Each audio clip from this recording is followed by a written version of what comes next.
Oh, yeah, ladies and gentlemen, welcome to the Daily Hi-Fi video podcast and audio if you're listening on the audio only. My name's Sean. I'm the Techno Dad. Here with me is Michael, the Youth Man, and Joe from Joe and Tell. What's up, fellas? Hey, what's happening, man? Yeah. You know, it's another fabulous Monday. You got it, man. Every Monday's a fabulous Monday, man. It doesn't have to be the grind. It doesn't have to be a bad thing. So I apologize for keeping everybody waiting, but this morning I sent out an email to about 200 companies about the HiFi Summit, and so my phone is just blowing up over here with people wanting to sign up. You know, it's just getting crazy. I'm so excited because they have you guys heard some of the giveaways, right? Yep. Do you think these people are gonna like that? Oh yeah, man, they're gonna love it.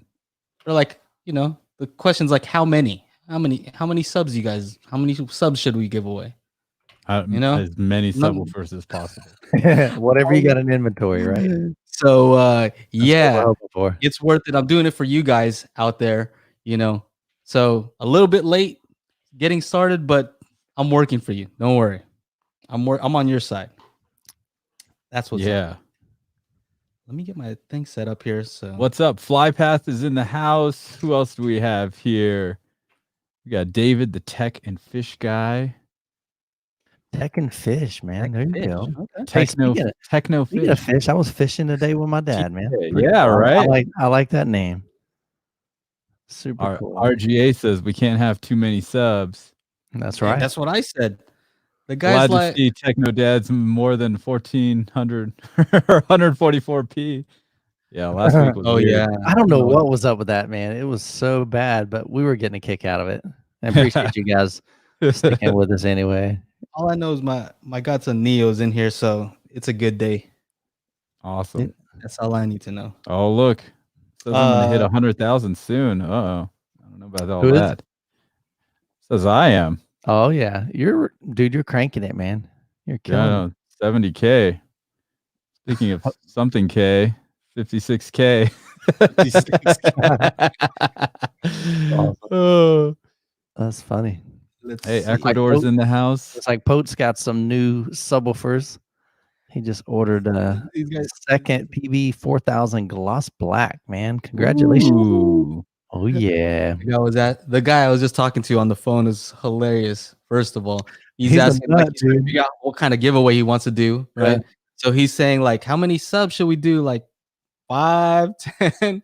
And he's just telling me all these different, like, you know, the 10-inch, you know, this 12, the 312, some, I don't know what he was saying, but I was like, I have way too many subs, right? And I still want some more subs. You can never have too many subs. Ask Michael. I think I'm good though. I really okay, all right. Well, you have 2. So secretly, it's not like that many. Well, I know technically there's 2 subwoofers, but there's 4 drivers, 18-inch. But secretly, I'm thinking, okay, man, what if I squeeze like one of the RS1s in the back corner? That's like a single 18. So yeah, I guess it does never end. What if each of your Dolby Atmos height channels had its own dedicated sub? What would that do? I don't know, man. Because then I've got like drywall dust all over the room. It doesn't even matter. Just mount the subs up there too. Ooh, man. More subs the better, right? I could do an infinite baffle in the ceiling. There you go, IB. Oh yeah, dude. Oh I've man, got a buddy that did that in his setup, and it's incredible. Infinite baffle is an interesting kind of concept. You know, being able to separate the front wave from the back wave, and like those 2 waves never meet. You know, so in my setup, the infinite baffle part could be the attic. You know, so the back wave could be firing up into the attic, front wave being to the house, and it's just it's insane, man. It's a 24s up there, like 24s. Shout out to Kyle, Life of Bliss. Congrats on the baby, right? Baby, and is he in the live chat? No, I don't. Okay, I was like, I don't see him. Man. You better not be in the live chat. He's got things to do. Yeah, Life of Bliss. Go over and show him some love on his channel. He posted on his community tab that he had his baby girl, right? Yeah. Yeah. Oh man, so sweet. So he was going to try to be in a project that we were working on, but baby came, and that is priority, man. So he was about to like, he was trying to figure it out. He was trying to figure it out. I said, dude, your priority right now is to be with mama. Yeah, you're good. Love on her, support her, dude.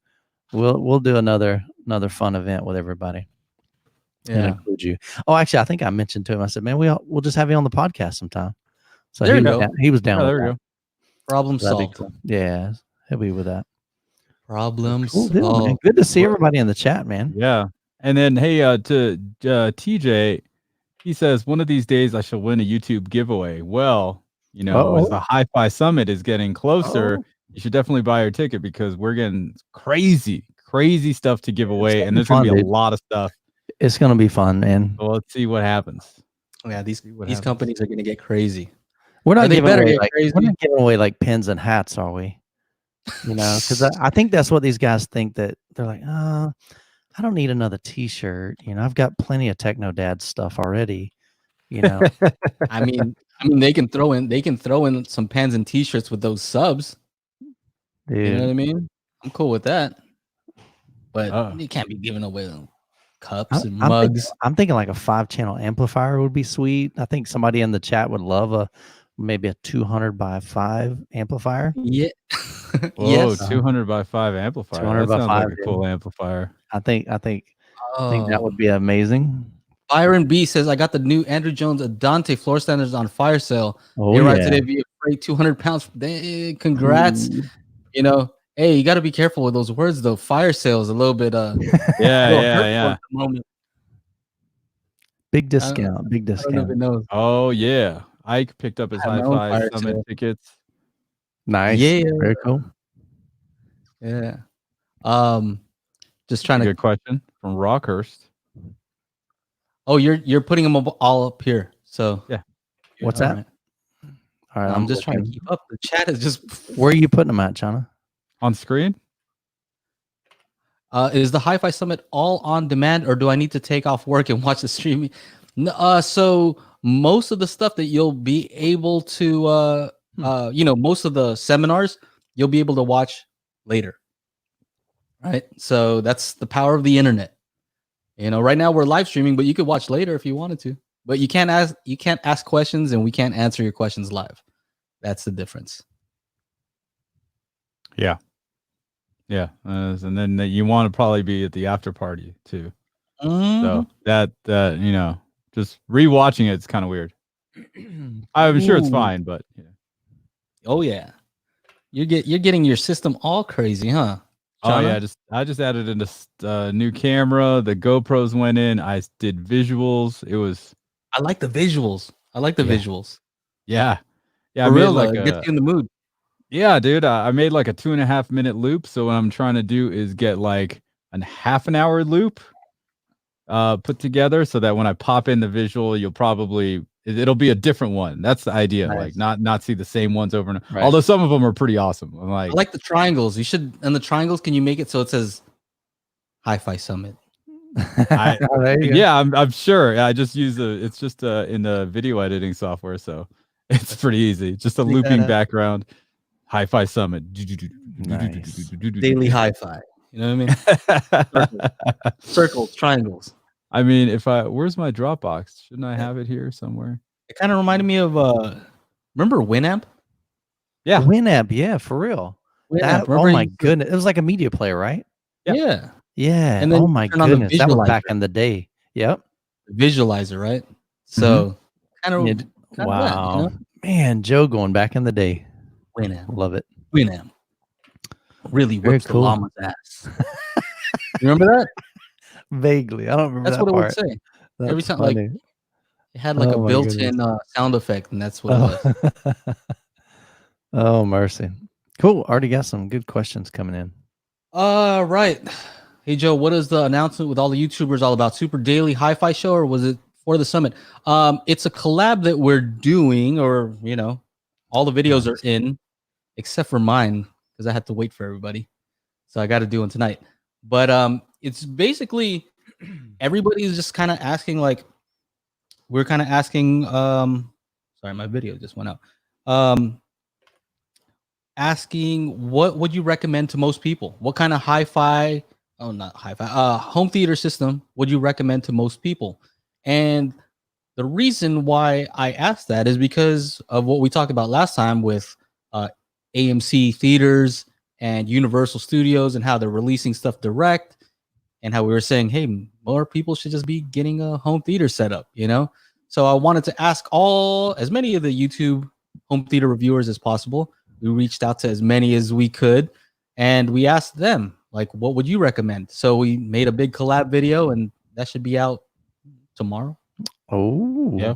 Tomorrow. All right. Over on Joe's channel. So check it out, man. It's gonna be great, man. A lot of great content creators gonna pop in and say hi, give you their recommendations. It's gonna be good, man. And Michael, you're a good dude. You included some of the channels that are up and coming. You know, you didn't say, hey, you need to have 50,000 and above. Exactly. Yes, there was no minimum. I reached out to some guys that are, kind of smaller channels, but man, I still think they've got a voice, And just because they're small now doesn't mean that in 6 months and 12 months and a year and a half, they're not just gonna be blowing past Chana. I mean, like, I know, right? I gotta start making some videos. You just really never know, But they all have just a different perspective. They have a different background. Some of the guys that are on there, I mean, they've been doing hi-fi for like 20 years. And so they've got all this experience. And so why not try to get them involved in that and get them some exposure and let them kind of share, some of their suggestions and recommendations from, for hi-fi. So very cool, man. I'm excited. Yeah, it's going to be cool. We got that home theater dude, everyone's favorite. We got the Villa Man. Villa Man. Villa Man. Turn up the subwoofer so you can hear him. You got a deep voice. Yeah. You talk about people having a voice. He's got a voice. Yeah. It's deep. Yeah. Who else? Let's see. Average Spare guy Change? hi-fi. Spare Change. Zeo. Z reviews. Zeos is making an appearance. Yeah. Who else do we have? Anyway, there's a lot of them. Check out the thumbnail. Theater, gurus. I don't know gurus. if you said that, but got him. Home theater hobbyist. Yeah. Cody. Yeah. So we got some people in there. Absolutely, this should be fun. Yeah. I think we should do that more often too. Yeah, I think you guys will enjoy it. If you like it, definitely let us know. And if we can kind of work that into, a future video and maybe a different topic, I think the guys would be up for it, man. Super cool. MoV says Hi-Fi Summit. What's the date? It's going to be June 26th through 30th. Check it out at thehifisummit.com. And can we just talk a little bit about what's going on here? Bring it, man. Bring it. So this morning I emailed a bunch of companies, a lot of them were supposed to be at some trade shows that have been canceled. Yeah. Right. So a lot of shows have been canceled. Right. And a lot of shows will continue to be canceled. So I reached out to them and I said, hey, you know what? I was planning on charging for a lot of this stuff, but I'm going to hook you guys up because it kind of sucks. Like a lot of them were planning to exhibit and some of them lost some money. So I figure, you know what? I could take a little bit of a hit to help you guys out. Right. And you'd think that most companies would just be jumping all over that. Right. Like nothing. But the thing I realize is a lot of these companies, right? And sorry if you're watching, not sorry, but you guys, they're a little bit out of date. It's not so much that they just don't get it. Just a little. The questions that they're asking, they're like, do I have to? So it's 7 days, because there's 2 days for press. Yeah. Right. So they're like 7 days. Does that mean I have to be next to my computer for 7 days? I was like, no. What are you talking about? No, dude. That's not how this works. They're like, do I have to man this thing for 5 days, 7 days? How does that work? No sleep. I'm like, no, you don't. You just make some videos. You know what I mean? You don't need to be there at all. Yeah. So quick question. What do you use to power your UB5s? It's the X4500 H Denon is what I usually have it connected to. And I see Joseph Del Song. I don't know how to say your last name. He says that he's getting the X4500H tomorrow. Psyched. Oh yeah. Oh, I saw that in here. Just trying to get through the chats. New gear is always fun. Hopefully use Chana's link. New gear. Hey, look, I finally paid the internet bill. Oh, wow. Hey, we're glad you're here, man. Hey, Ike has a question real quick about LG OLEDs. He said the C9 or the C10. It says CX, but it's, X for 10 or whatever. Anyway, I would probably go with the C9 because the 55 inch is 1500, 65 inch is 2100. So definitely get last year's model so you can save, $300 to $400. Or you get the new one and you pay full tick. That's up to you. What's the best deal? I know they have a less expensive one too, right? Than all those that a lot of people say is the best deal for the LGs. But what do I know? I'm not a TV guy. Well, there is the B9. Yeah, that was it. And it's $1,300 for where is it? Chrome tab. Boom. There it is. It's $1,300 for a 55 inch. But you're getting the processor from the 2018 model. So that's kind of what you're missing out on. Yeah. It's always good to I'm trying to find that youth man deal, even though this doesn't look like too much of a deal. Sometimes it's worth extra, just throwing the cash down. I had a few companies asking me, for like forecasts, like to predict what's gonna happen with this event. Like, can you give me some numbers, right? As to what we can expect? Yeah. And I'm like, how am I supposed? This is the first ever event of its kind, right? Yep. So it's so hard to do that. I mean, how can you predict what's going to happen in 2 weeks? Just in general. I don't even know. So kind of all we know is it's going to be hot.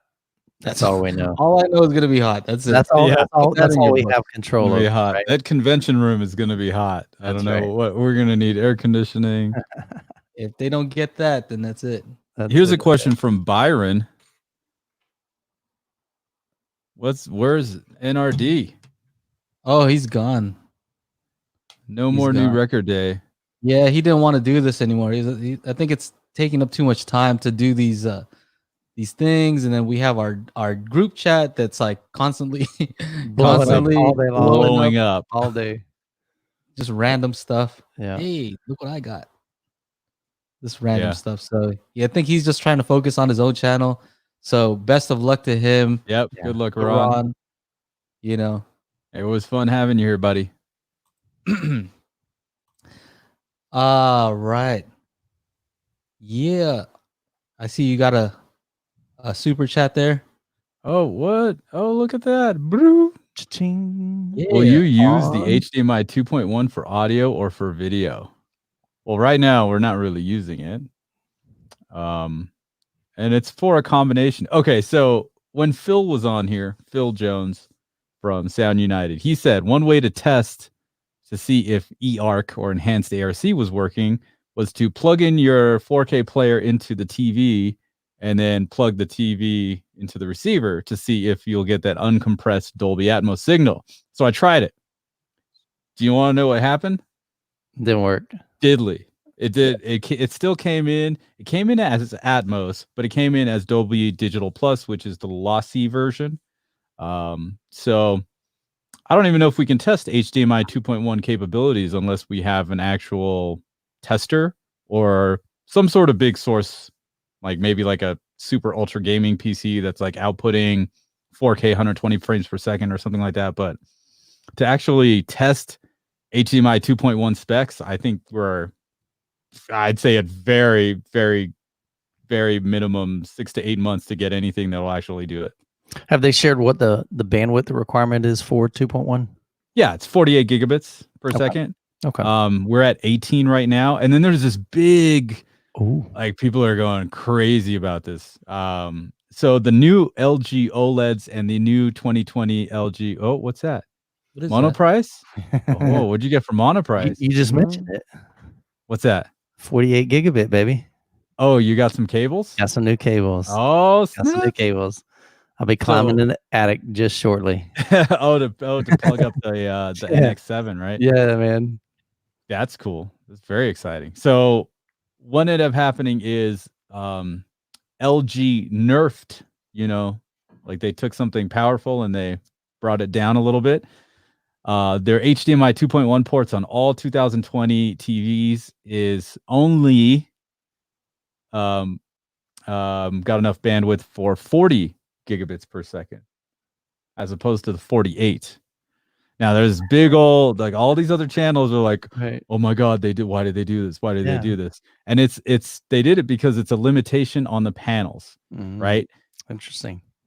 HDMI 2.1 is, optimized for 12-bit panels. We do not have any 12-bit panels. So they're saying that the ports don't need that extra 8 gigabits per second.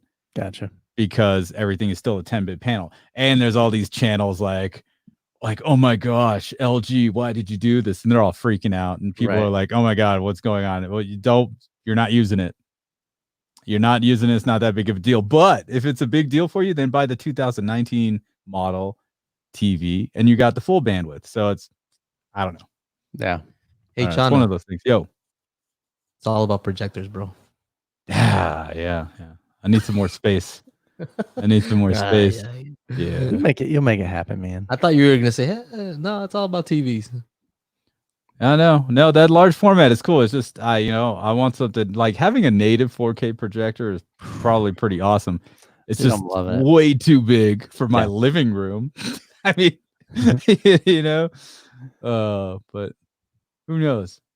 When you get that dedicated space, let's get you set up. Yeah, no, for sure. I want that NX9. I want that 8K E shift. Oh my goodness. Let's do that. Can you believe it's in that same chassis as the NX7? Yeah. Isn't that crazy? I love projectors. Yeah, you do. It's just they're just awesome. I think everybody should have a projector, actually. I know one thing that's it's debatable. I've talked to guys and even shared on my channel like a home theater tour. And a really nice setup, but the dude had like I think it was a 70-inch TV maybe. Like, you can't have a home theater with a TV, and I get that. There's no replacement for that big massive screen. I mean, you can have a beautiful OLED. But there's something, I'm telling you, man, there's something awesome when you go above 100-inch, 110, 120, 130. A guy just a couple of days ago said he's hooking up and he's setting up his system with a 200-inch projection screen, dude. That's going to be insane, but it's completely immersive, man. That's nuts. So yeah, so I'm all projector, man. I love them.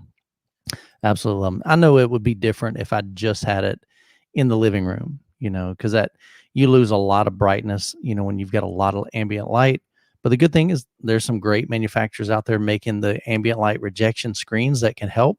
You've got high gain screens that can help. So there's definitely some things that you can do to get a better image quality even in your living room. So, but yeah, projections, man, that's where it's at. Yep. Oh, here's a question about mini DSP, Mike. No, you have the mini DSP. It's up on screen. Oh man, my camera's like, I'm trying some different things. I'm putting the camera like right dead in my screen, so I can't really see. I can kind of see it. All right, go ahead. There we go. I can't read though. I'll let you read it because it's literally right dead in the center.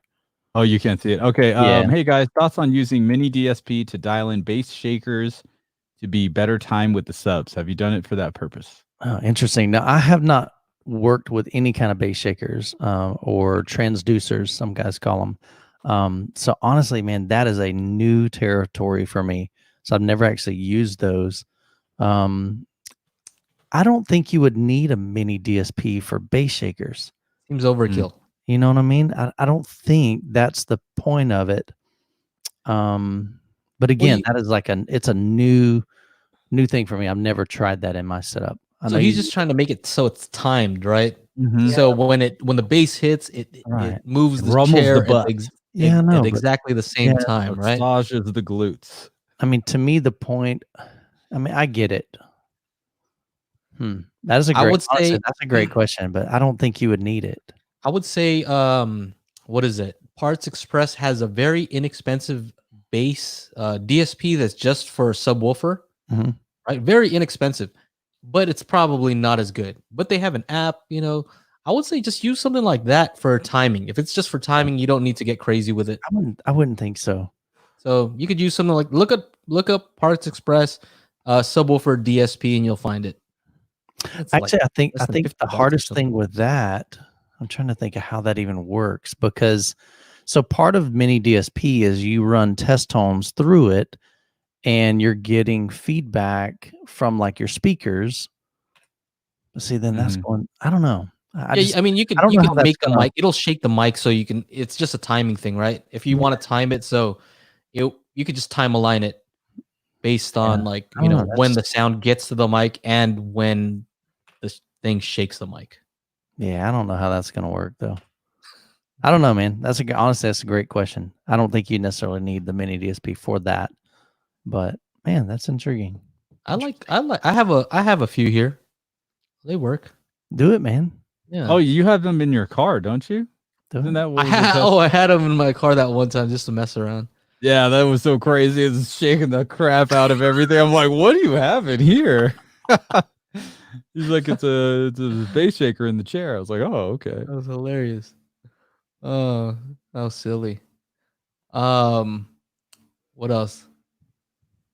Youth Man, that was a sick video of the 60 XTIs, etc. Love the red walnut. Yeah, that's a pretty finish, man. Like a gorgeous finish.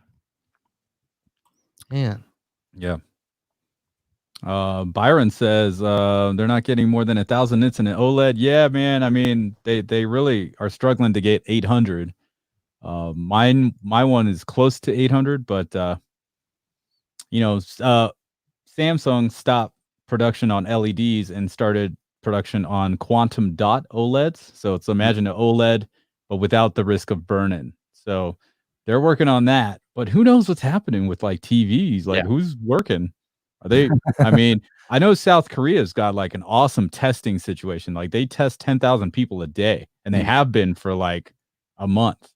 So like that's huge right there. But I don't know if any of these people are going back to work talking about, well, all right, we've got COVID-19 done. Let's go make some TVs, guys. Right. Like I don't think that's just like happening right away. Yeah, it's definitely going to affect a lot of businesses. And we're already, manufacturers that we're talking with now. I mean, they're all hurting, guys. Except for the guys who are focused on online. Yeah. That's true. Plug there, man. How about that?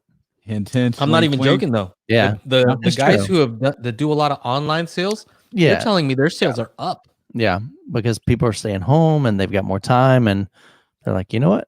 Maybe I will upgrade my system. It's those companies who are, reliant on brick and mortar, that sort of network. Yeah, it's tough. It's rough.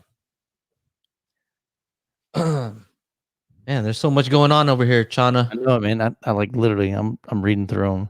I'm trying to keep up with the chat here. Still makes it hard because sometimes people will ask a question, but they're logged into like one of your channels, so I can't reply. Yeah, I can't tag them. I guess I can. Right, you can. Which is a good plug for the other thing that we need to do. Yeah, which, Michael, you're. Oh my goodness. And hang on. Let's see where we're at, guys. Hang on. Let's make this happen right now. Dude, right now. Pull up Daily Hi-Fi on YouTube. I sent on an email blast, and I also. Like 500 people on there. We're at 950 subscribers right now, guys. Okay. And just the other day, where were we at? 360 or something? I don't know, but you did that email blast, and all of a sudden it just like quadrupled. People were almost. I'm like, look, guys, head over to Daily Hi-Fi. Go to youtube.com/Daily Hi-Fi. Hook us up. Help us to get everything moved over to Daily Hi-Fi. That's what our goal is. So that we don't have this split between 3 different channels. And then that way you guys know every single week we're going to be on Daily Hi-Fi. So we're 50 subscribers. So if you're not a subscriber right now, if you're in the chat, I want you to head over there right now. If you don't, we're giving away t-shirts at the Hi-Fi Summit. No subwoofers. No, I'm just kidding. Just kidding. No, but that would definitely be a huge, huge help to us. So if you can go hook us up. And if you subscribe, Ben, drop a link, or not a link, but drop a comment. Let us know you did that so we can say thank you. Yeah. Because that definitely helps. But that'll allow us to kind of just, again, we're just, as our brand is growing and the business is growing, and we're just trying to streamline it to make it so much easier for you guys. So let's make a promise. You know what? It's funny because one of our colleagues, no names, was like, "You guys got to stop doing these live streams. Nobody's watching them, and it's embarrassing." Yeah. I'm like, well, first of all, it's streamed on 3 different channels. Yeah. And so our numbers are split up into 3. Yeah. Plus, it's not always about views and what videos have the most views. Yeah. We're having fun. Number 1. I think you guys are having fun. This is about the community right here. Once you guys say, hey, this thing sucks, we don't want to watch it anymore, then we'll stop. But another reviewer's telling me, I don't think so. I don't think so. Homie, don't say that. You got it. You got it. Total focus on your own channel. That's right, man. Because regardless, we're going to do our own thing anyway. We could care less. If one thing that you're learning about Daily Hi-Fi is that we're trying not to be conventional. We don't want to do the same thing that everybody else is doing. Mm-hmm. If we're doing everything that everybody else is doing, then we're unnecessary. Yeah, we are redundant. Just like this question from Raj. Bring it. He's setting up 5.1.2 Atmos setup with Onkyo NR696. Can I connect a 2.1 LG soundbar and wireless woofer to make it a 7.2.2? And the answer is no. That would be redundant. It actually doesn't work that way. You cannot connect a soundbar as a speaker because the soundbar, even if you could, is going to try to process the signal. You don't want any processing. So you're stuck with 5.1.2 with the Onkyo until you move to a 9-channel like the Onkyo like RZ840, I think, or the Denon X3600H. So unfortunately, you can't add. And some people always ask, can I plug in speakers to Zone 2 and have those as 2 extra high channels? And the answer to that, again, is a emphatic no. Sorry. And that's one of the things, like, I talked to the Denon guys back in May of last year when I was at the New Orleans event. Like, look, we can get a 7-channel AVR for like $300. Then the 9-channel AVR is $1,600. Like, there's a huge disparity. And that's why I was so stoked when the X3600 came out and they lowered that entry to $1,100. And then, who is it? Then Onkyo fired back with their 840, which was like down to $900. And I've seen it on sale for like $600. So people always ask that question. And it's always kind of curious. It's just a weird thing to answer. Like, this one guy's like, hey, can I have 6 high channels? I'm like, oh yeah, sure. Get a 13-channel processor. That thing's like $4,000.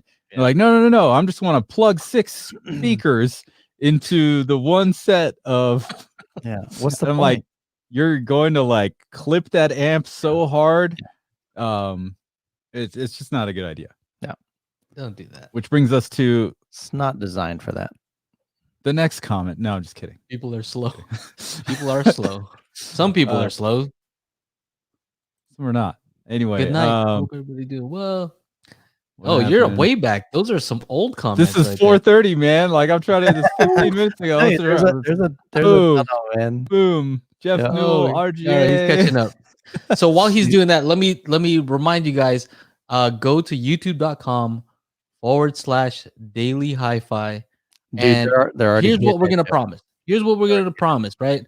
After we hit 1,000, then we're gonna start. I think we should probably do it a little slowly. You know what I mean? Don't just start right away, but we're gonna start moving over to that channel. So there's one place, only one that you have to look for the live streams. For the live stream. For the live stream. And what we'll also do is we'll be able to get our editor to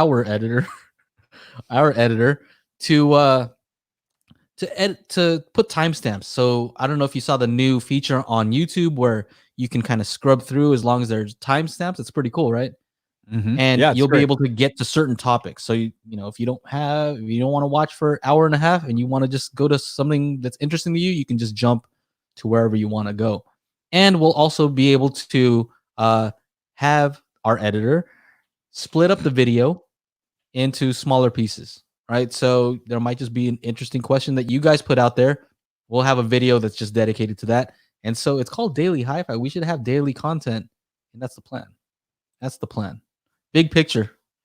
You know what I mean? We've been plugging away for a while, but I think we're almost there. Finally at that point. Yeah. Somebody asked, they just got their Atmos speakers installed. Do you guys have recommendations for great movies to watch with the wife? She's surprisingly enjoying it as well. Well, that's always good. My wife is always like, why is it so loud? It's too loud. Can you turn it down?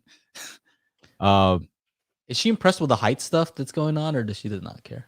I don't think she cares. She likes the Martin Logans because the way they look and they sound good, and she can hear everything like on the TV shows. We're like, oh gosh, man, like we're just binge watching through like The Challenge, like a couple of seasons of The Challenge. It's like some MTV show where they do these crazy challenges and there's all these. Anyway, man, sometimes like just being able to hear what people are saying is huge. And like, so with some speakers and setups, like if you don't have that dialogue dialed in, like she's really like on it. Like she really did not like the ELACs. She's like, I can't hear what they're saying. Yeah, you got to turn those up. Those have to be louder. Yeah, for vocals. they do. Yeah, they do. Yeah. They do. So, it's one of those things. But anyway, to answer the question, I know like the best one I think is still Gravity, the Lux edition. Fantastic. Atmos, yeah.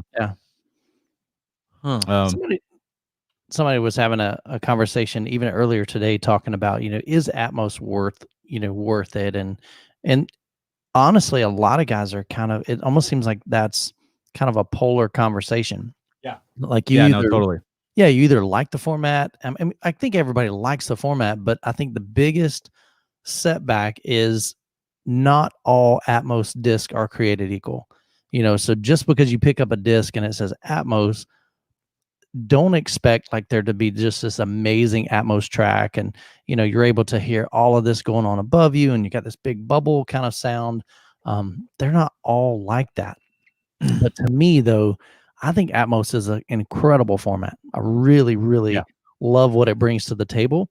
But I think a lot of guys kind of get this notion that they're going to be hearing these overhead channels all the time. Yeah. And that's just not what it's meant to be. It's during those scenes where the helicopter is right flying above you, and it comes in just for that split second. That's what that's for. It's to really just add that extra dimension of immersiveness so that you just kind of are sucked into the movie. You shouldn't go, oh, awesome, man, my Atmos channels are, they're engaged. No, you don't want that to be that. That's a distraction. Same thing with your subwoofer, same things with your surrounds. They're supposed to work in conjunction with each other so that you have this cohesiveness, Right. You don't and then that's what I noticed. I noticed a little bit more cohesion with DTSX. Like running through those DTSX demos, I would have to actually like try to pay attention to what's coming up from above. Like I literally stand on my coffee table and I'm like, oh, okay, now it's happening. Yeah. And I'll go sit down in the chair again, rewind it, and I'm like, oh, okay, I hear it. It's so subtle. Yeah. But I think that's a good thing, Okay, I got a question for you though. Yeah, so would you rather have this is a messed up question. Would you rather have, let's say, a 2.1 or a 3.1, right? So, front speakers in a sub, right? Or Dolby Atmos, no sub. No, you gotta have a sub. Yeah, I mean, it's not really. I hate to say it, it's not really a. All right, so technically, yes, you can get decent bass and good bass with really nice front speakers, but I'm telling you guys, man, if you don't have a quality sub or multiple subs, as we were talking about earlier, you're really, really missing out. A sub, to me, the sub brings the excitement in the room. It really, really does. Yeah, man. I would agree. I would have to go. I don't think I could do without a sub. I really. You know can't. what brings excitement into my room? These donut holes. These things are awesome. That's funny, man. I saw that pizza you posted too. That's the first time we've eaten out since lockdown. Yeah. Out. We ate at a good place. Have y'all eaten at Blaze Pizza? Blaze? Never heard. Dude, it's incredible. Like, all right, think of Subway, but pizza style. So you go through the line and you literally build your own pizza. You tell them what sauce you want on it. You tell them what meats, what cheeses, and it's kind of like whatever you want on there, man. Just throw everything on there. You can make the craziest, concoction that you want, and then they slide it in this brick oven kind of thing. Dude, it's fantastic. Good stuff, man.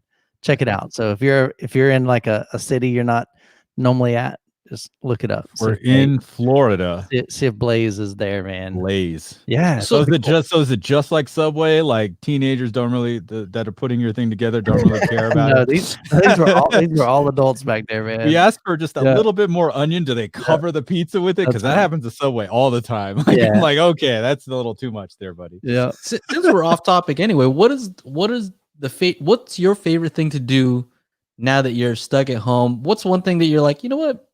I'm glad because I get to do this. For these guys or us for too? you. Oh. So what have you been doing that you're like, for me, a lot of it hasn't changed because I'm kind of a homebody anyway. I mean, we don't go out a ton. You don't go out to for drives just to listen to music? Nah, my daughters do.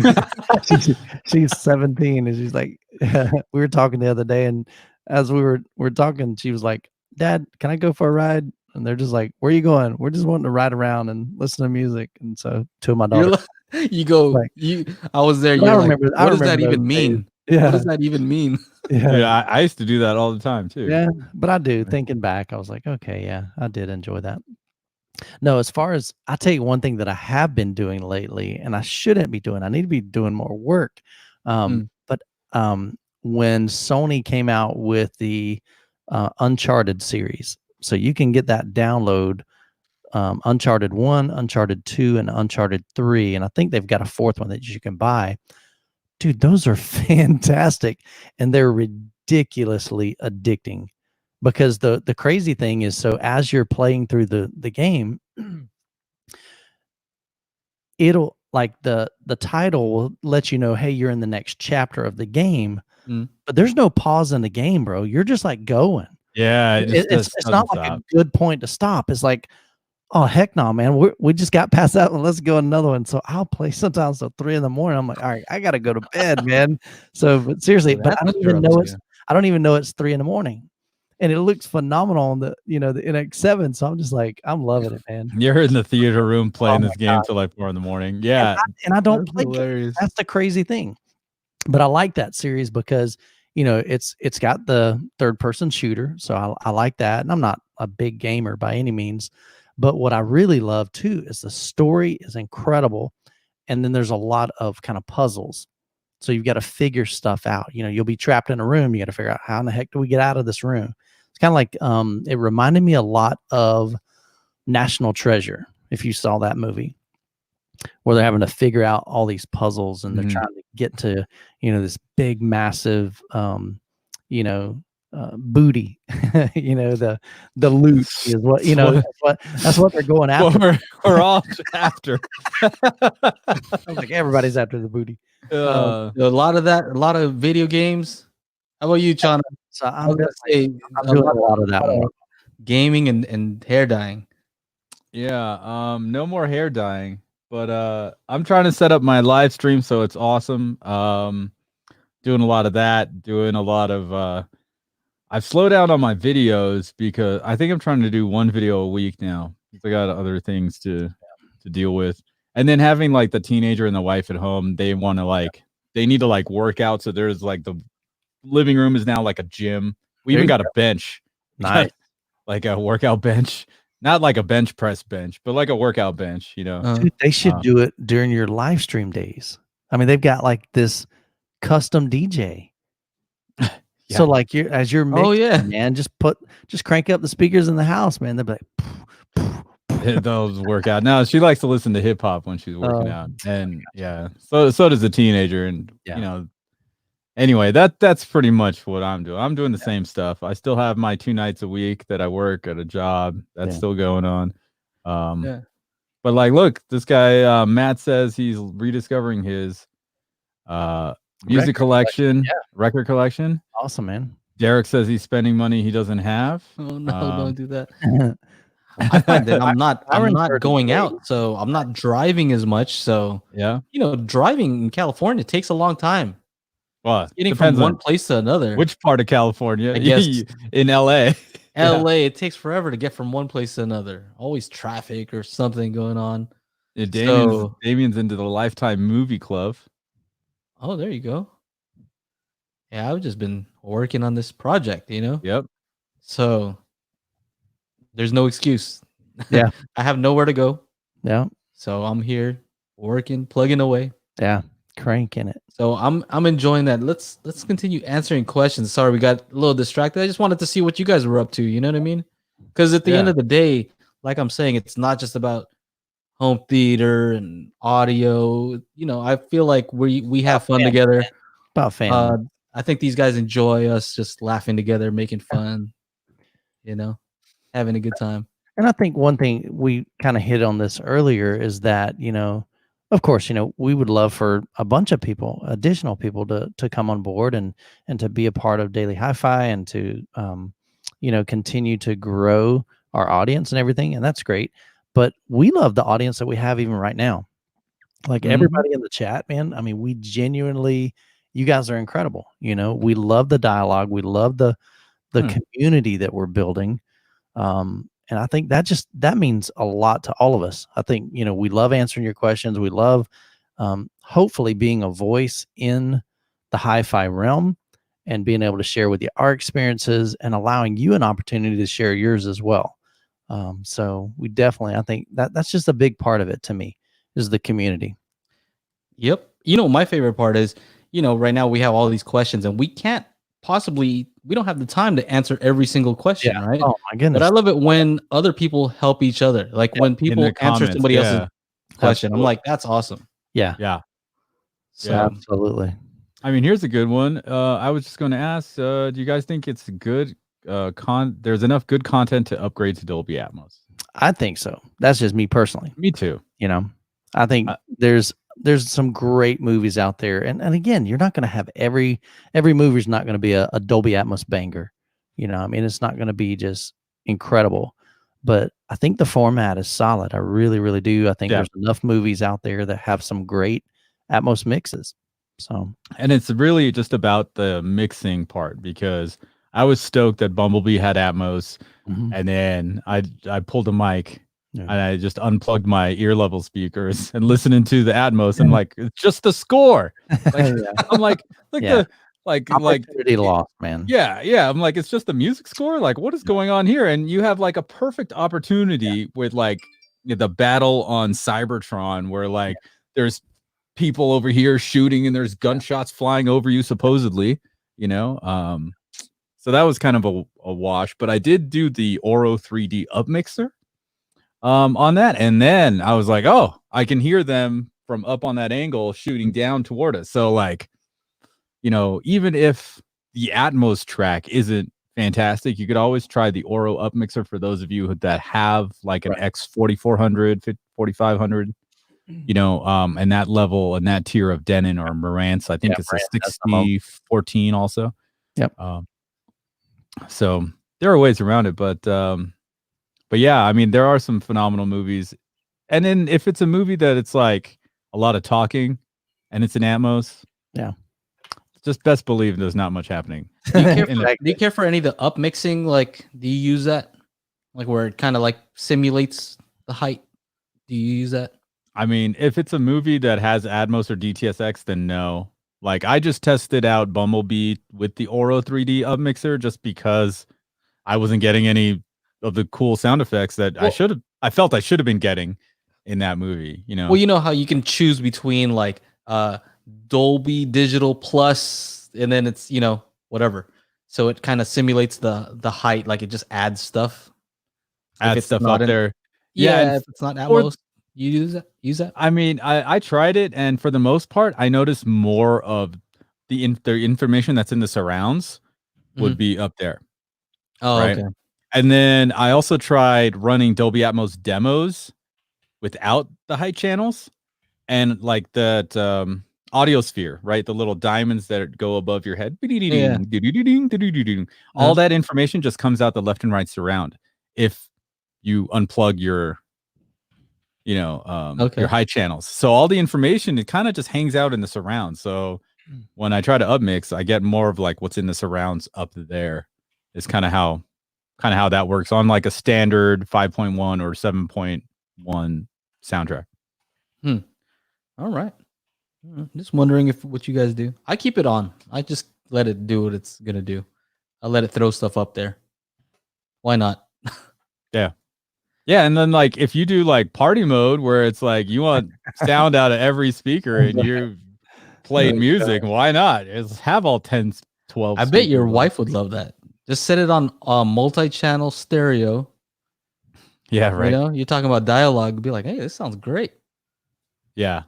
No, I remember. I still remember the day. Like it was like the 5th or 6th day that we had the RF-7.3s, and like I'm parking the car and I'm walking around the building and I'm like, am I hearing Cardi B? And man, she was in there just dancing around in the kitchen, like blasting that shit. It was hilarious. There's the first curse word. So officially on the podcast, I have to mark it as explicit. Thanks, Chana. No problem. No problem. But Derek has an interesting thing. He said he bought the OSD 550. I'm kind of curious about that. How's the amp, Derek? How is it? Tell me honestly. Yeah. Curious about that one. What else we got going on in here? What are the interesting questions? I see some questions for Michael. I don't know if you're getting to those. Yeah, I'm replying to those now from Wayne. Yeah. Just replied. RF-7.3s.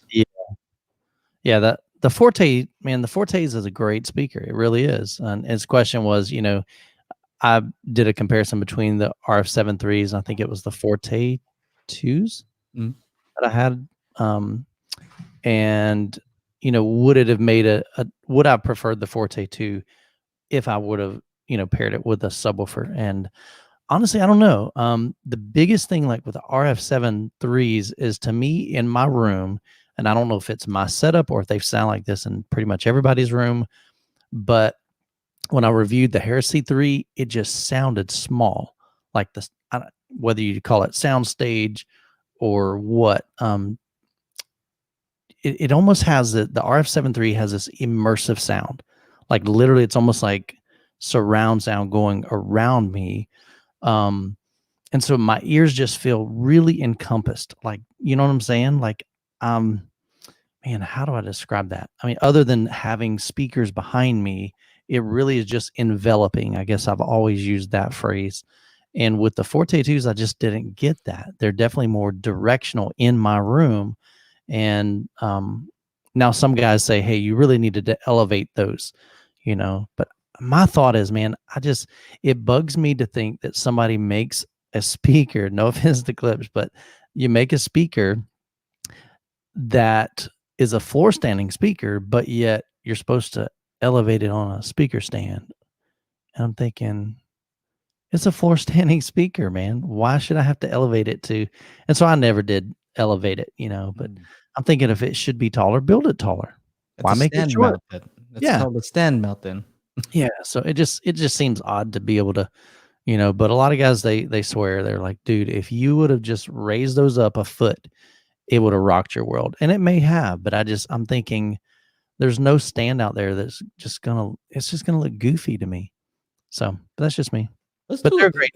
They definitely sound amazing. And they had definitely better mid-range because of that large mid-range, horn. So, but I think I'd still stick with the 7.3 just for my room and my setup. But can we do a rapid fire sort of thing to try to catch up? Because I see this one, Odyssey or dB meter and tape measure, which is best? I would say use Odyssey because, use Odyssey for time and distance, because tape measure is going to be accurate. But let's say, for example, the sub, it might not get it right because there might be some sort of delay.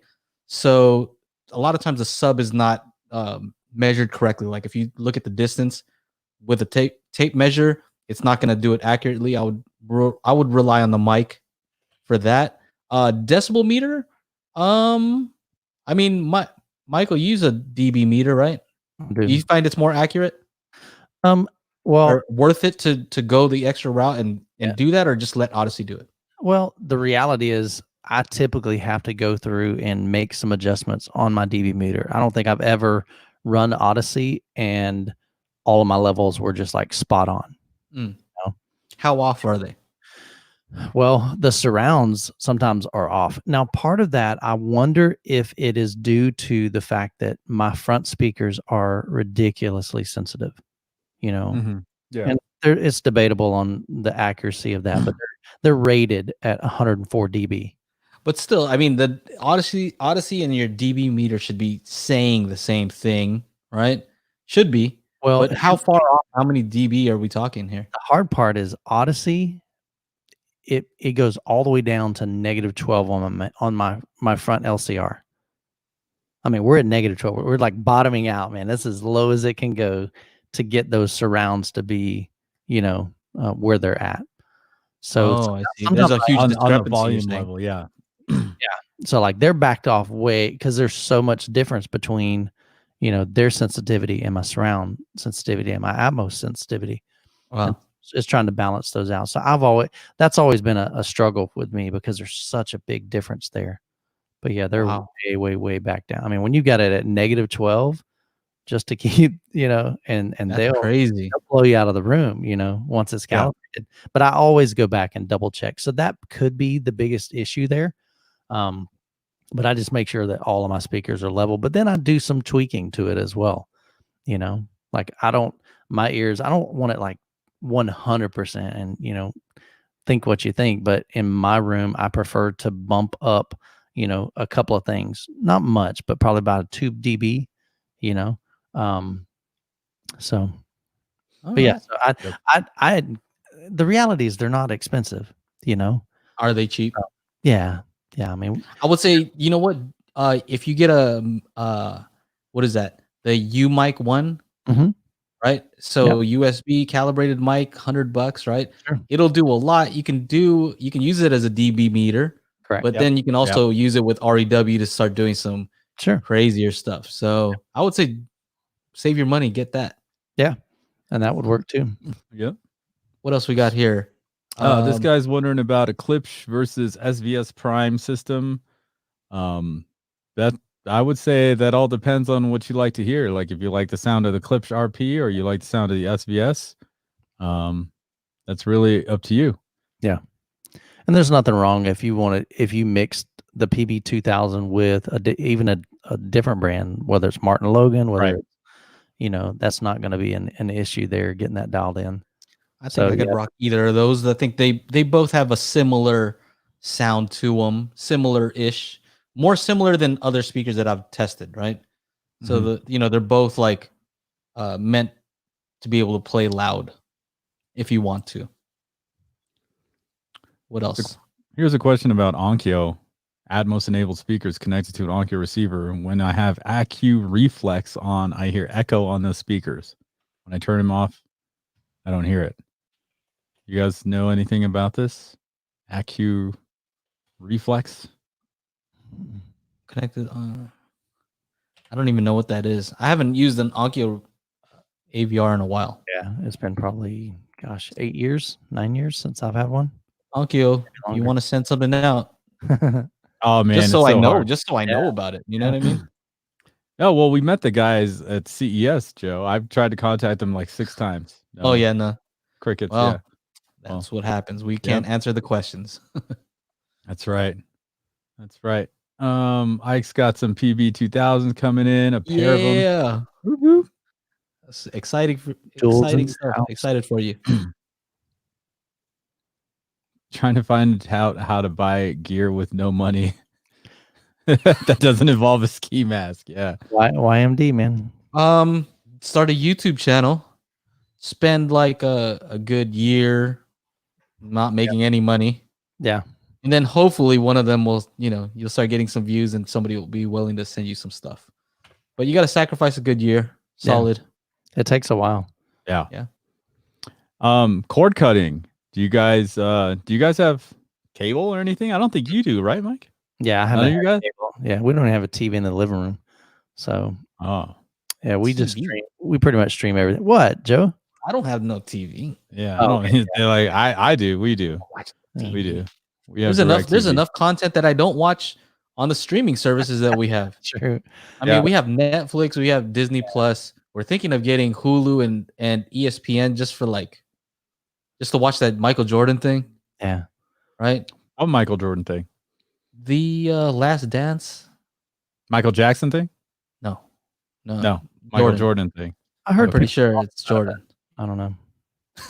I know that on Apple TV that we were watching it. It's pretty awesome. The Beastie Boys story. That is awesome. You guys got to check it out. Like many random things about that, happen to them. Like it was just crazy. Yeah, it's on Apple TV service though. There's so much good content that I still haven't watched. So to have TV is just another thing that I won't watch. So right. And I think even with the streaming services, you can do a bunch of different streaming services and still be way under cable. I know guys that are paying like $140 a month for cable. I'm like, holy cow, man. Yeah. That's crazy. Yeah. But you could do Hulu, you could do Netflix, you could do Disney Plus, Hulu, Netflix, and then whatever. Like I know my wife watches a couple of shows on CBS, so we have CBS All Access or whatever. Right. Isn't CBS like network television? Yeah, it's network television, but we don't actually have an antenna here, and we don't get anything unless we have cable. So it's kind of where we cannot. Live. You mean like you put up an antenna and you just won't receive anything? Correct. Mammoth. And then the local channels on our cable are from Reno, so we don't even get anything from LA. It's kind of messed up, but it's what happens when you live in the boonies. I do have an antenna, so we are able to get like local stuff. Mm-hmm. I don't miss those commercials though. Oh no, yeah, who wants that nonsense? Byron says The Last Dance is excellent. Michael Jordan is the GOAT. Nice.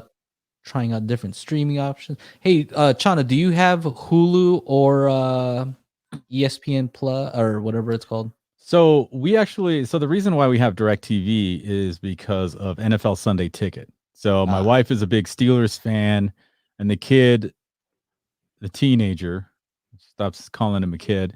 He's a New Orleans Saints fan. I have no idea why. He's never lived on that part of the country. But anyway, it's just one of those things. We only get that with DirecTV.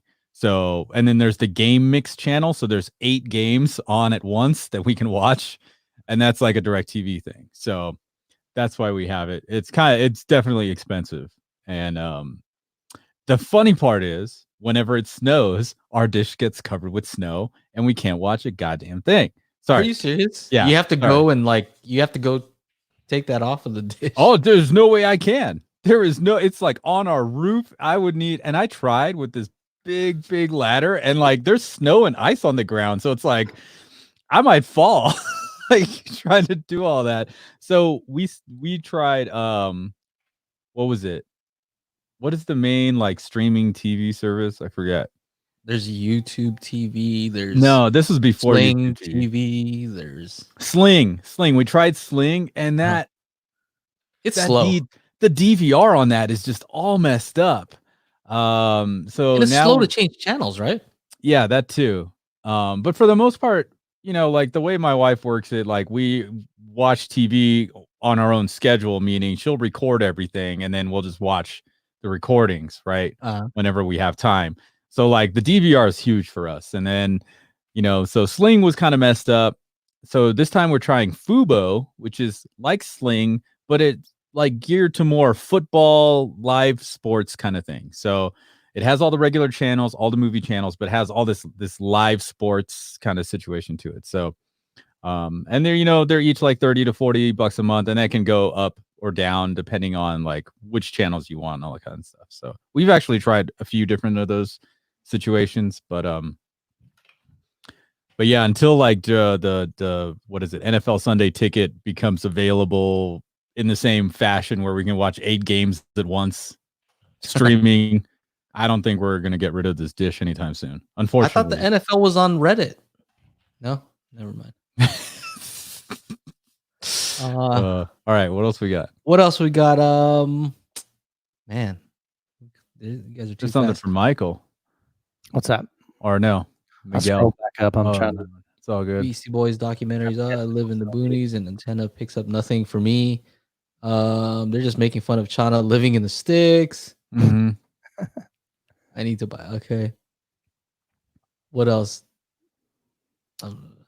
Joan, so have you ever heard IPTV, Internet Protocol Television? I have. You get over 10,000 channels. Yeah, so there's 10,000 channels I probably won't watch. Seriously, I just don't have time to watch anything. I watched like Making of the Mandalorian, and that was it. It was done. Robbie, thank you for the super chat, buddy. How are you? Let's see here. And he's saying IMAX Enhanced versus DV or Atmos. I'm actually making a video that's going to be covering Dolby Atmos and DTS:X versus IMAX Enhanced. And of course, that's just going to be like a sound situation. So I'm working on that video. But yeah. So stay tuned for that. Arkham. You see that one? It's at 516 from Aaron. Ardennen receivers. This 516.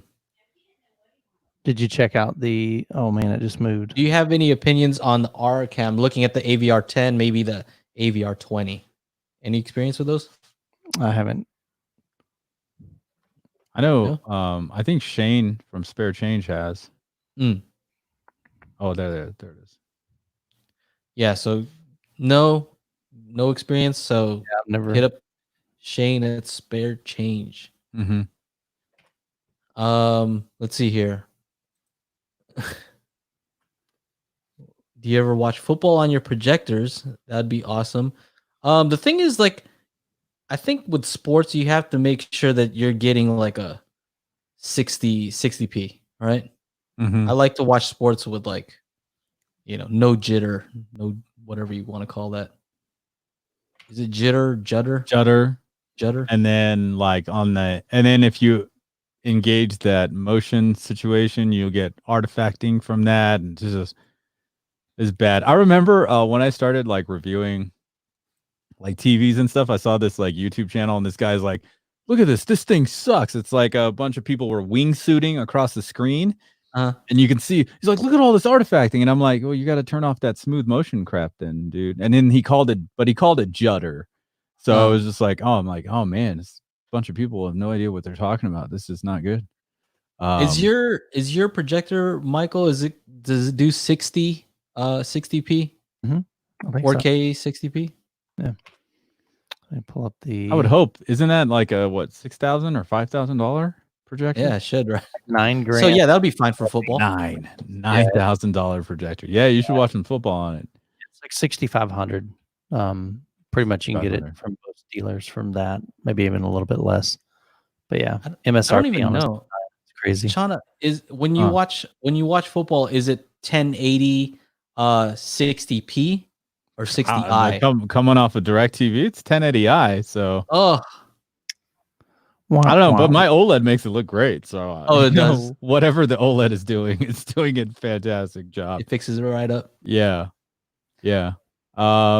Rod asked about 4K player. Rod, it depends on your budget. Obviously, the more you spend, the better it's going to be. If you want to be in the like under $300 range, check out the Panasonic UB420. Yeah, it has everything except Dolby Vision, but that's a good one. Yeah, to answer your question, Joe, I looked it up. The NX7 JVC NX7 will do 4K up to 60. Okay. And it'll do 1080p up to 60. So the football channel has to catch up with your projector. You got it, man. Oh, You got it. I am gonna take a picture of this comment so I know. What's that one? Infinity, it's one up on screen. Damien says, Mr. Chana, you can check out Infinity Clear IPTV for $16 a month. 4,000 channels, DVR sports. Interesting. That kind of stuff. Yeah. You know, another one I heard that's really good is I think it's called YouTube TV. A friend of mine uses that. So no, I mean there's a legit thing called YouTube TV. That's it's like Disney Plus. It's like Hulu. I've tried it. Yeah, but he loves it, man. He said it's so incredible. This, the buffering is ridiculously fast when you've got a good connection. So he really likes it.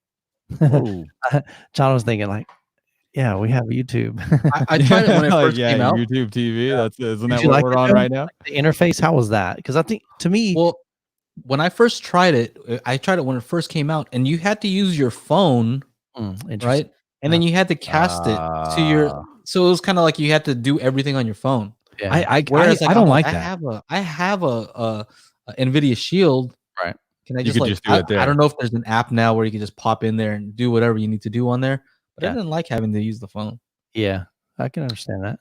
But that's this is when it first came out, so it might be different now. Eric says, I'm currently running JBL Center 10-inch sub with Mica 000 rear and MB42X for left and right with Sony. Okay.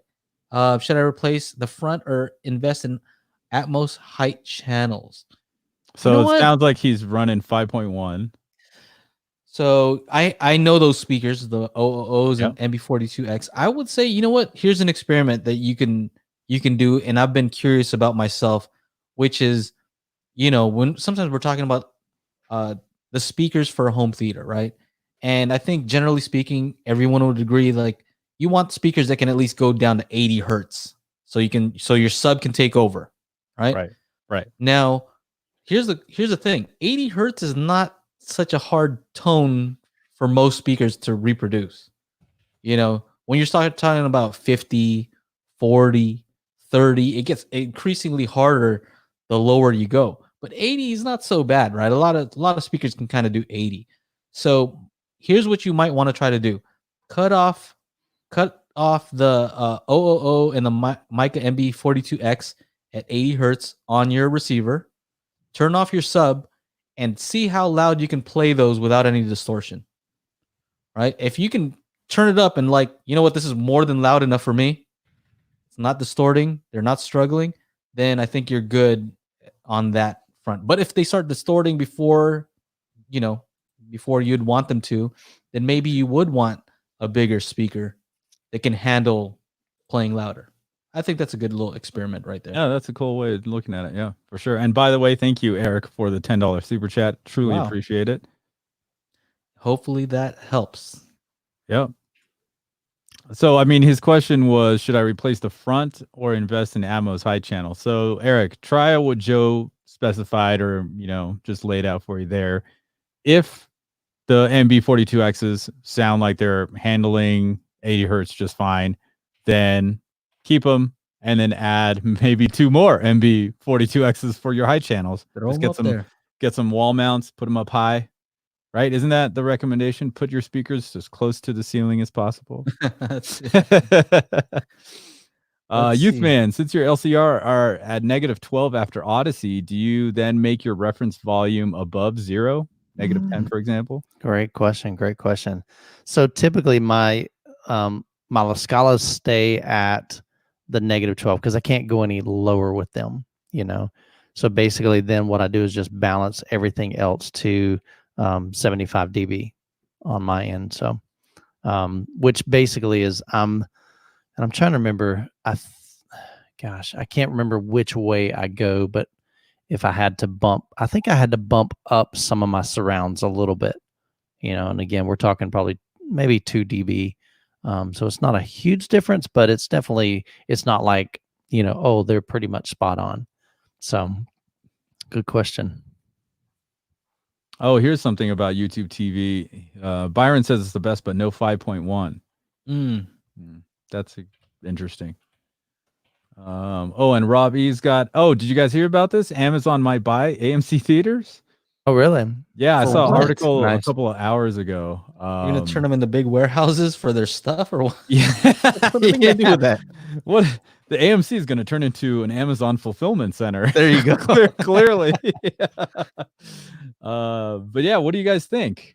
What happens if Amazon buys AMC? Do you think they'll take all the movies that they're going to get and just put them on Amazon Prime?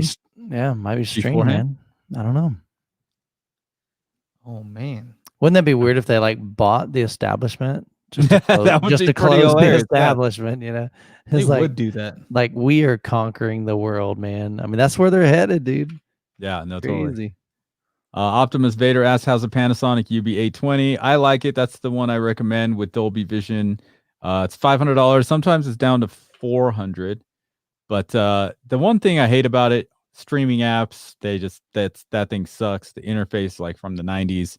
Not really sure why they still want to add streaming services to a 4K Blu-ray player, but that's just me. Something like the Roku Ultra or Apple TV 4K or the NVIDIA Shield, far superior than anything on a 4K player. Nice. Joe, you got a shout out here from Chad Williams. Says thank you so much for the your post about the Yamo, the $199 Yamos. Oh, did you guys see that? Mm-mm. What a crazy deal. So Yamo is I think they got bought out by Clips. by the Clips group, right? Yeah, So yeah, they bought them a while back. So they had that deal, 5 channels, $199. Oh, 5 channels.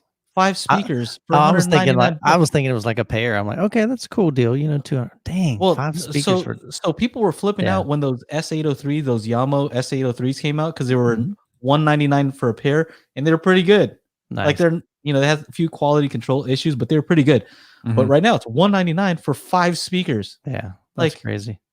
Like that's a loss leader right there, man. And they look great. They look great. Spare changes in the house. So what's up, brother? Yeah, you're gonna love his video. Yeah, I'm telling you guys right now. He wasn't wearing pants. You guys are silly. Of course he's wearing pants. I don't think I was. Oh, man.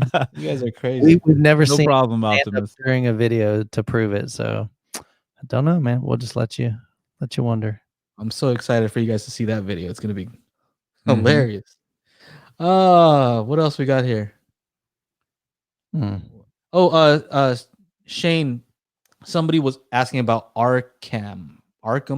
Yeah, Arkham like processor. Yeah, they're asking what you thought of that. None of us have tried it, so we referred them over to you.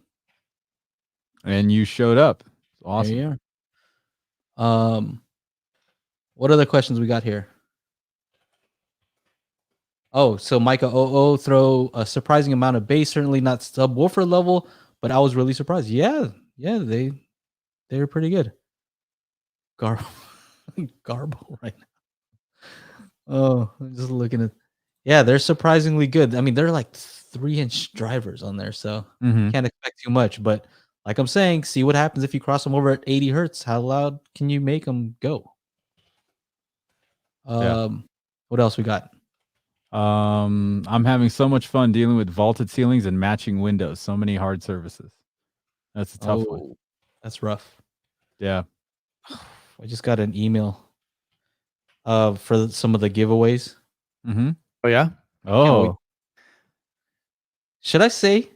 Sneak peek? I don't know. I don't know. That's up to you. That's up to you. This is ridiculous. Can they handle it? They're asking me.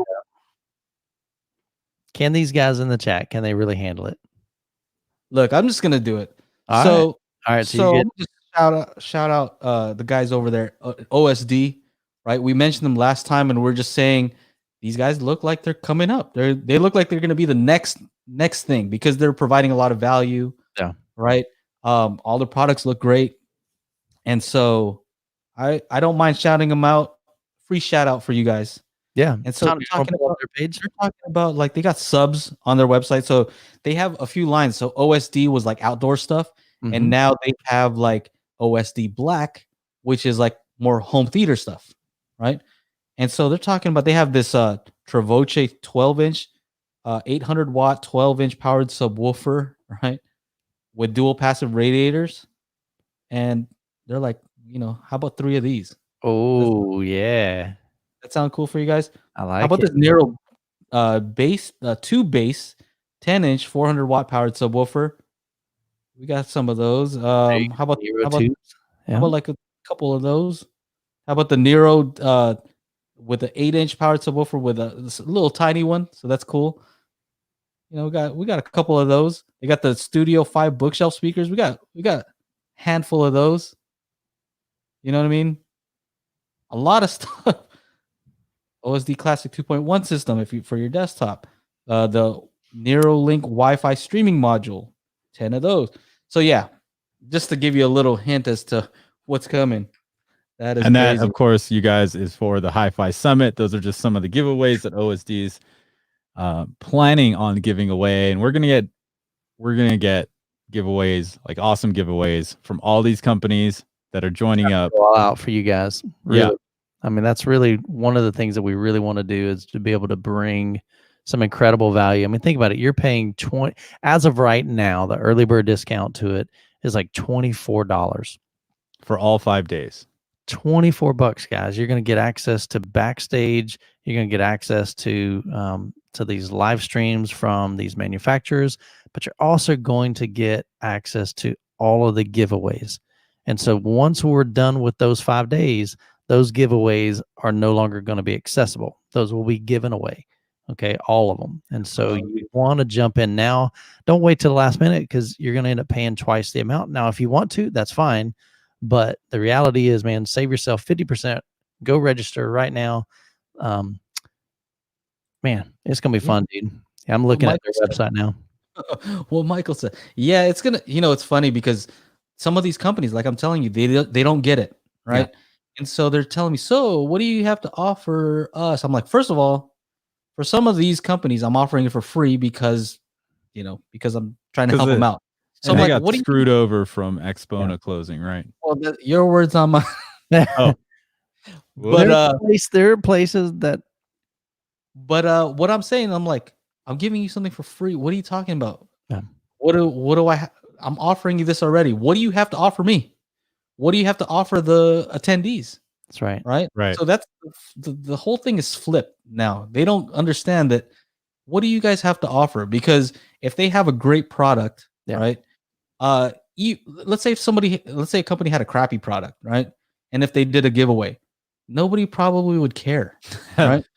You're gonna give away stuff that nobody cares about. I got some screws. I got got some drywall anchors here. Gonna give these guys HiFi screws right there. So the point is that I'm just setting up the platform for companies to be able to promote themselves, right? If they don't have great products and they don't know how to promote, there's not too much I can do to help you. Right. You know what I mean? They have to help themselves. So that's, if any companies are watching, that's the key. You're like, help me help you. Help me. Yeah. I'm not going to force you. Like, hey, you got to do this and that. No, you got to show us what you have to offer, right?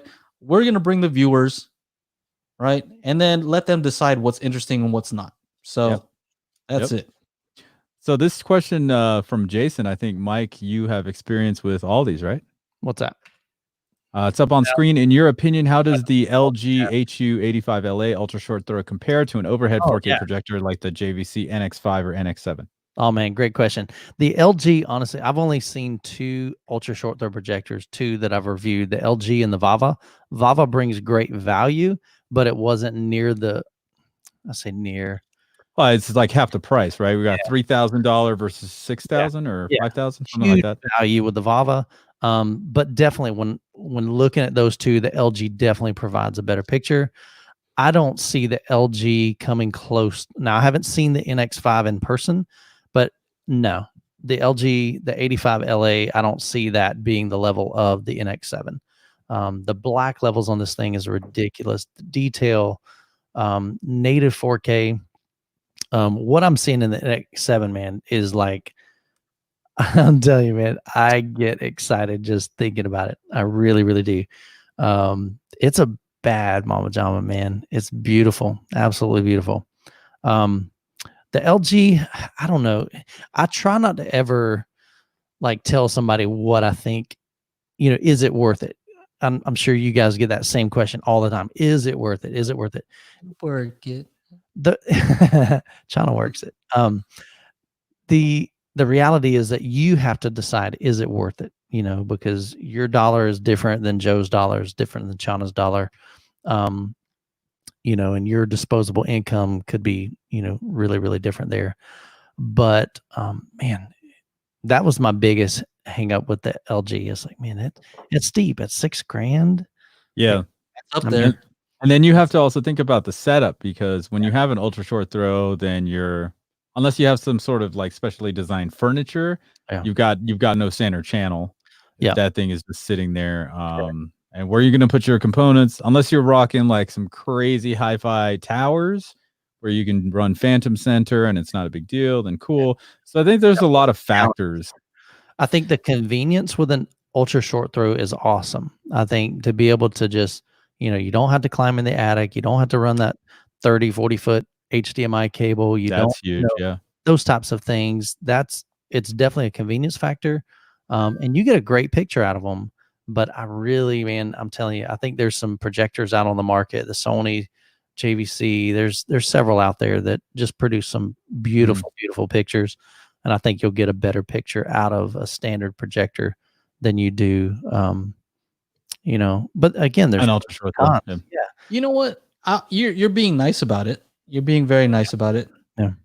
I would say, you know what? I don't know that the laser, what I've seen so far, my experience with the laser projectors, I feel like the colors are just not as accurate as some of the older school projectors, right?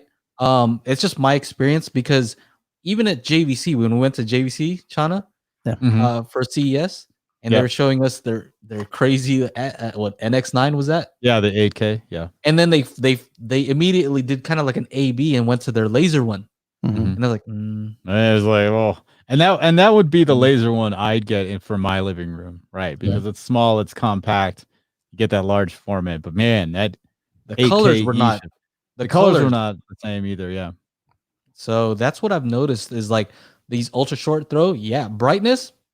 Awesome, right? Because it's close, super bright, but it's just like the colors don't seem like they're there for me. Yeah, and that's a big deal. Right? All right. So here's a little interesting tidbit. I was talking to one of the guys from JVC, and I didn't know this, but he shared with me kind of JVC. Their kind of primary bread and butter is not their projectors by any means. It's kind of like a little side project. What is it? What is it? Toaster ovens? What do they got? Their main focus is like flight simulators. Oh, he said we have to have like ridiculously accurate, colors, in those, because that's like life or death kind of thing. I think preparing, pilots for flight. And he didn't go into the specifics, but he said that is like their main thing. But they've taken all the knowledge and the understanding and the experience from that, and then the technology from that, and they're like, oh, we could do this with home theaters and make them really great. So I'm like, oh, that's pretty cool. So just a little nugget of information there, but I was like, that's pretty cool. So, hey, we got a great super chat. Appreciate it. Yeah. Let's mention that. So we've got a question here for you guys. Which UDP player will have everything that the Oppo 203 has, or maybe even the 205? Chana, you had which one? I have the 203. Okay. Have. Yeah, so I still use it. I also have the Panasonic UB9000, and I had the Pioneer LX500.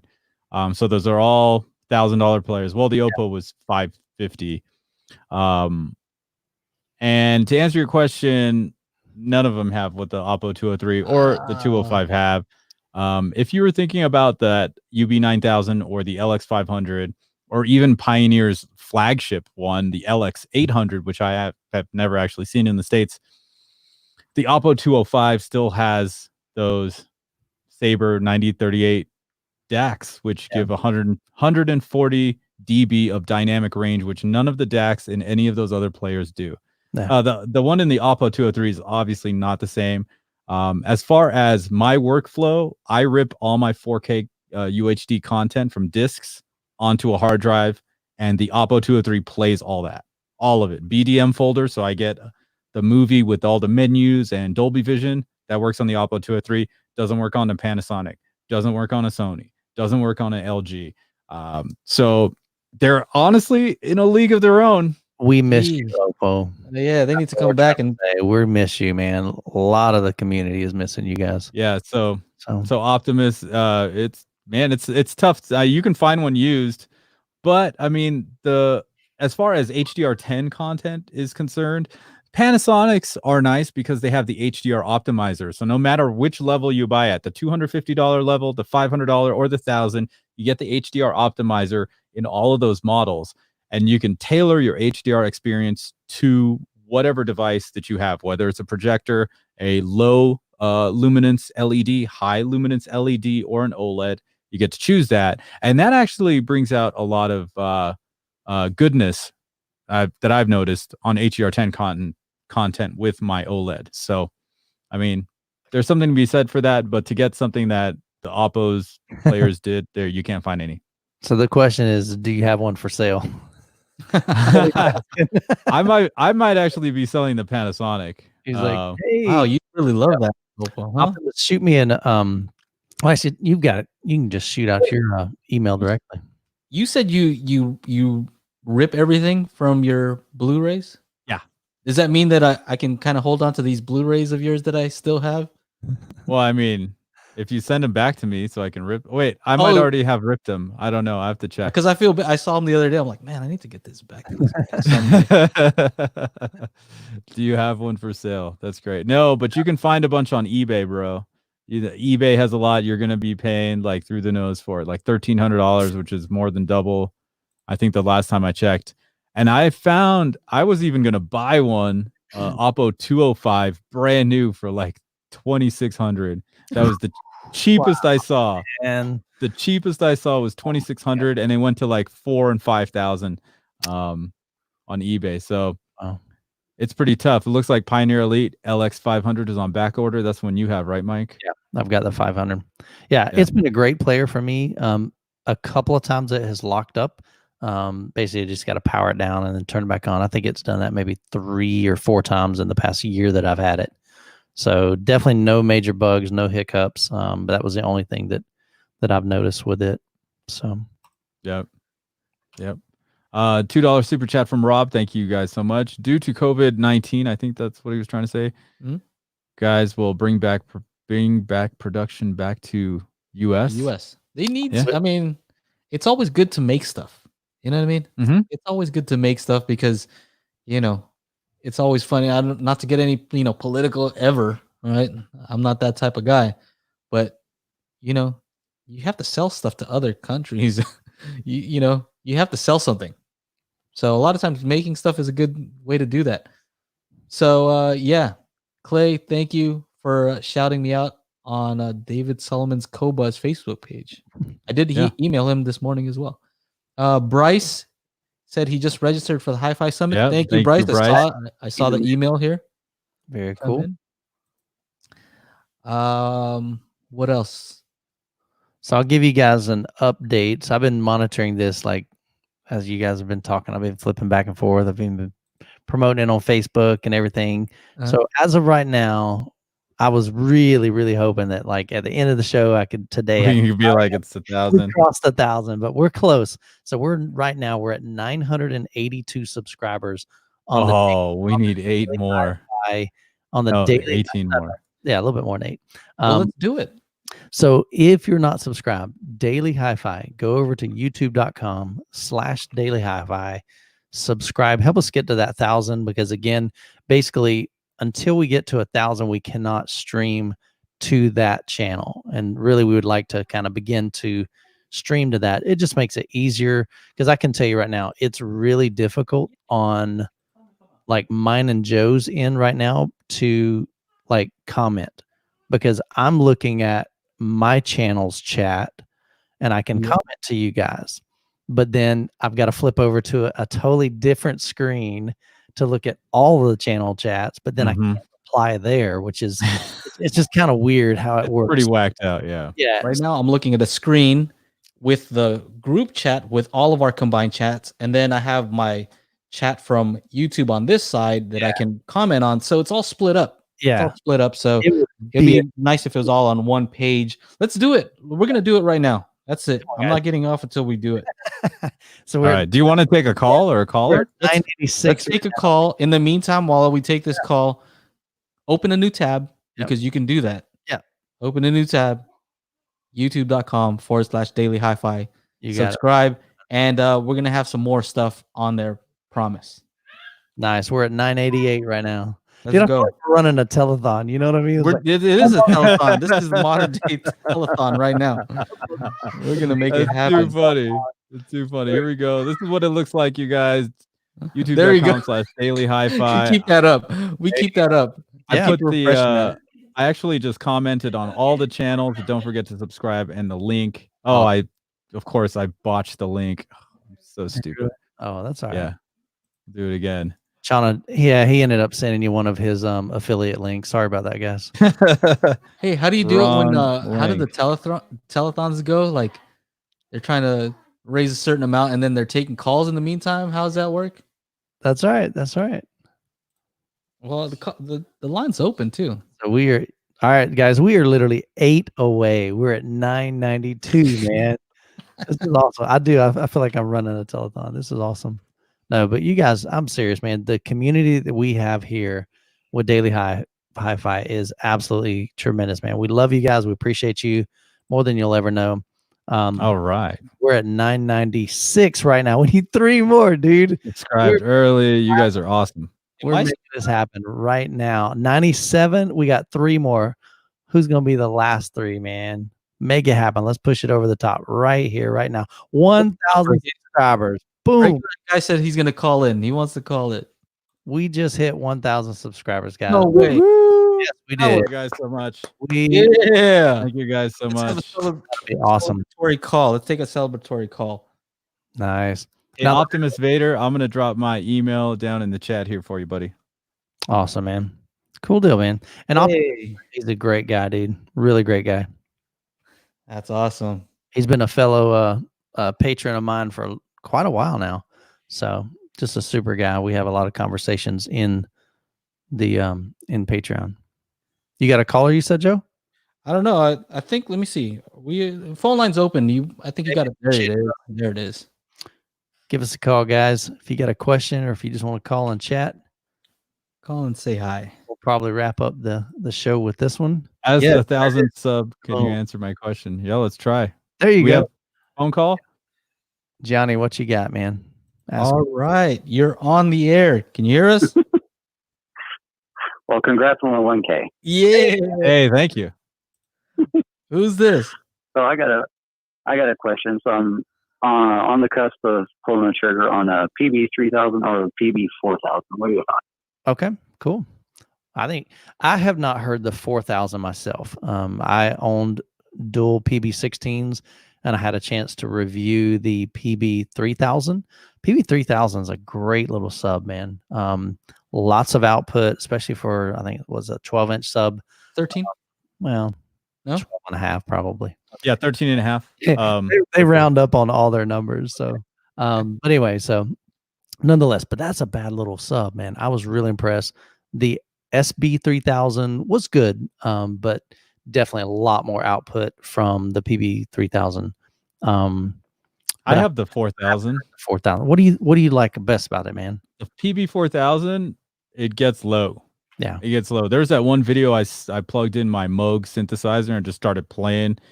Like it was nuts. Like when you get I remember. Yeah, like when you get down into like I did that for like 45 minutes and then like I stopped.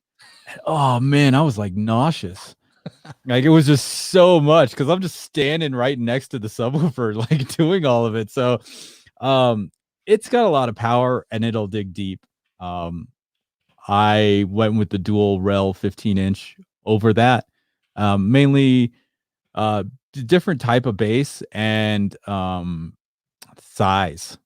That thing was huge. And it's in my living room, so it's a little bit easier with the footprint of the rails because they're sealed. So I don't know. Did he say what size the room is? Oh yeah, what size is your room? It's fairly big.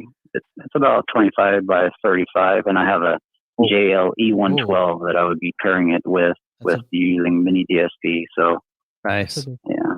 So you're planning on getting one sub?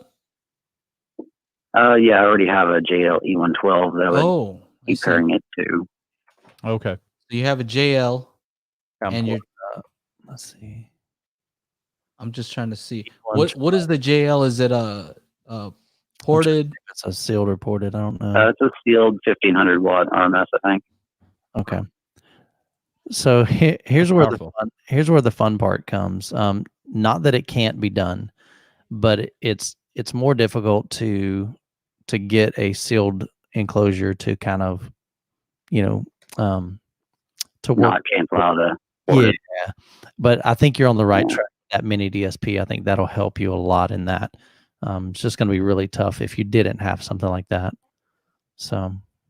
Yeah, I assume the $500 delta between 3,000 and 4,000 would make the 4,000 worth it kind of deal. It's not that big of a delta when you're already at that price range. Yeah, I'm wondering. You're gonna have to make those subs blend together, right? Yeah. Mm-hmm. So. And I think like where I would place them in the room, it shouldn't cancel out too much. Okay. Because currently I'm using like a $10 Polk to blend with the $2,000 JL, and with the mini DSP, you actually can blend it pretty darn well. Yeah, like if you can do that, then that'll be fine. It's just gonna take more work, massaging that together, but it's definitely doable. Right. It's just not as easy when you've got a sealed and a ported. So which one would you go with? So down to the question though. I think 3,000, 4,000. I think I'll go with the 4,000 because I have the room for it and I got the blessing from the significant other. Do you love the JL?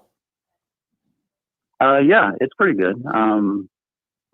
Yeah. Because the question is like, why not get two of the same Why one? not get a second one? Right. Or let the JL go and get two. I would prefer to have two of the same ones, personally. It almost sounds like you don't like what. True. What don't you like about the JL? True. It's that because it almost. It's not that I don't like the GL. It's I guess when I look at so what I did is I went to like Autoholics website and I got the SPL ratings and I graphed them out in Excel and I compared them all in the same graph, and JL being more expensive doesn't perform quite like SVS does.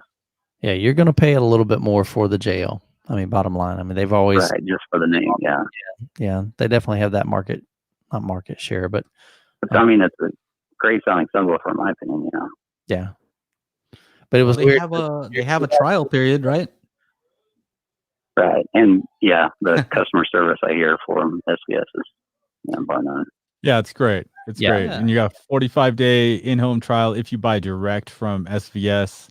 And they also have like a whole bunch of like outlet sales, so you could probably get something, for a couple $100 off if you're looking in their little outlet section on their website.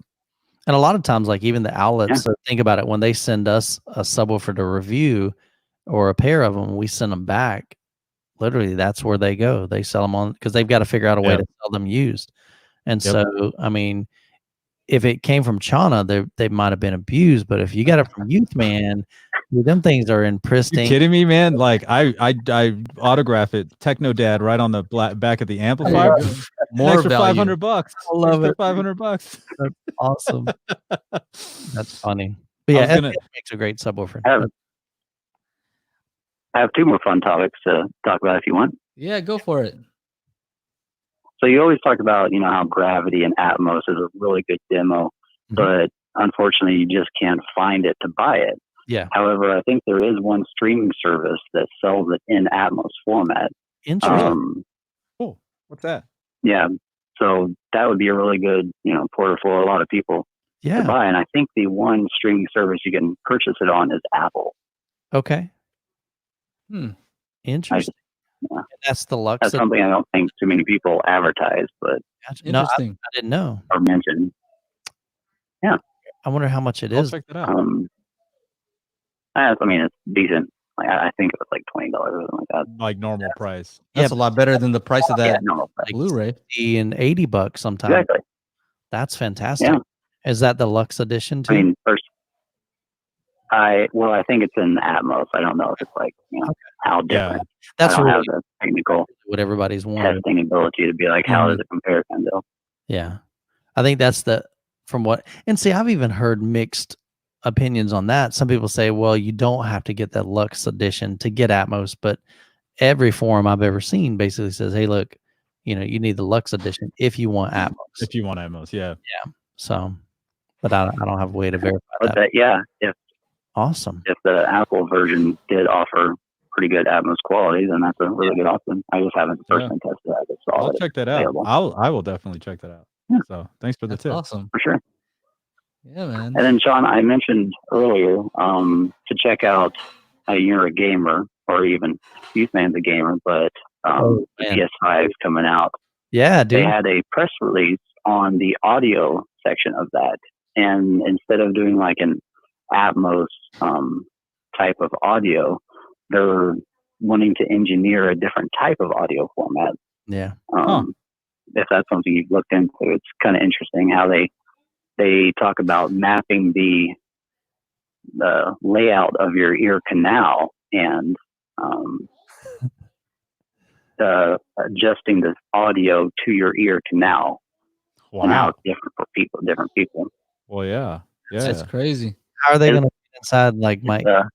At the same time, they can test for COVID too. Right. They're going to start probing your ear canal. That's cool. So that's just in like a press release. I'll look for that for sure. Yeah. So it's online, and you can just YouTube the press release video of it. It came out a couple months ago. Yeah. But towards the end of it, like 38 minutes in, they talk about the audio section and how it's a difference. And like Atmos, the sound comes from above you.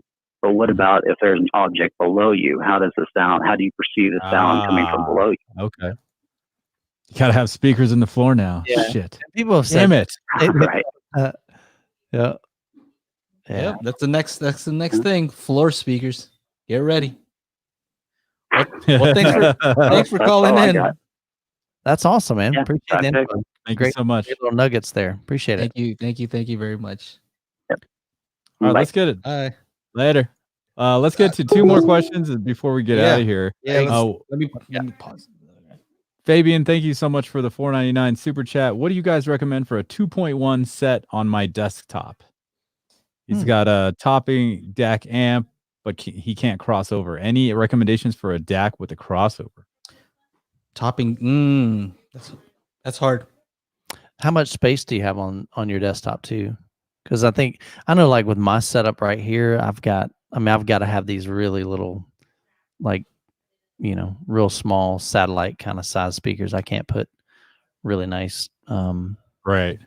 So I think that'll help, because Joe's got some great budget stuff. I mean, I know he's reviewed Mica, he's reviewed lots of different brands. I mean, SVS has that, for $700? It's a 2 satellites and a SB1000. That's a pretty awesome 2.1 setup. So here's my recommendation. Either go with some studio monitors that have a high pass crossover, right? Like these Hercules Monitor 5s that I have here, they have, crossover that you can set. Or if you get you could check out those Vanuatu transparent one Encores. Yeah. They automatically detect when you plug in a sub. Yeah. And so it applies a high pass, which allows them to play louder. And then, the low pass is already built into most subs. So as far as a sub, I would say, go with a JTR for the below your desk. Right, Michael? JTR, you just sit on it. Desk. Yeah. Well, I've got room. Dual 18s or something like that at your desk. That would work, man. That would work.